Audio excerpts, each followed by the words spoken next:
Albay Provincial Government sakaling itaas sa Alert Level 3 ang status ng Bulkang Mayon. Kapag nangyari yun, sa pilitang ililikas sa mga residente, kabilang na yung mga nasa permanent danger zone.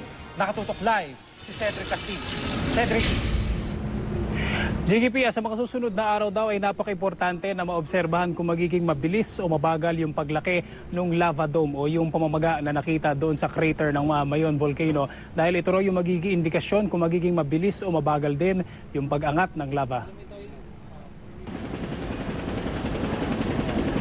Sa aerial inspection ng PHIVOLCS at Office of Civil Defense kahapon, mausok ang tuktok ng Bulkang Mayon dahil sa singaw na sanhi ng bagulan. Dahil dito, hindi nasilayan ang lava dome o yung pamamaga sa loob ng crater nito ang senyales na maaaring muling mag-alboroto ang bulkan.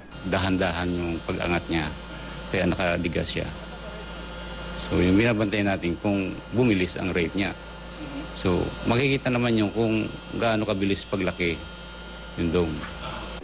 Sa aerial inspection din nadiskubre na sa loob ng 6-kilometer Permanent Danger Zone o PDZ, may mga nagsulputan na namang mga bahay.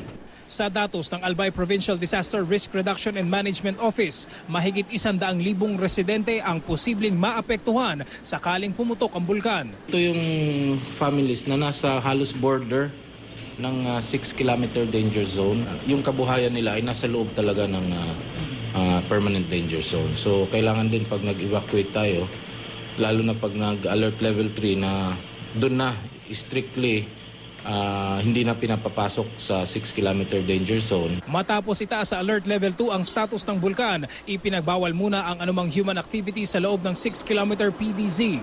Limitado maging tourism at recreational activities. Right now, limited lang hanggang sa lalo na yung ATV hanggang sa lava front lang, no? Doon lang. And that is just within the borders ng 6-kilometer danger zone. And of course, pinagbabawal yung mountain climbing. Ngayon pala, nakahanda na raw ang mobilization ng lahat ng resources ng provincial government sakaling itaas ang status ng bulkan sa Alert Level 3 at ipatupad ang sapilitan o forced evacuation. Sige, papakita natin ngayon itong live video ng crater o yung tuktok ng Mayon Volcano. At ito yung makikita natin, yung smoke formation dyan sa ibabaw ngayon. At hindi katakataka kung bakit marami talaga yung gustong-gusto nagpupunta dito para masilayan ang Mayon Volcano. Ayon sa PHIVOLCS, yung usok na yan ay dahil lamang dun sa singaw ng crater ng bulkan. Dulot na rin ng pag-ulan simula pa kahapon. Sige. Maraming salamat, Cedric Castillo.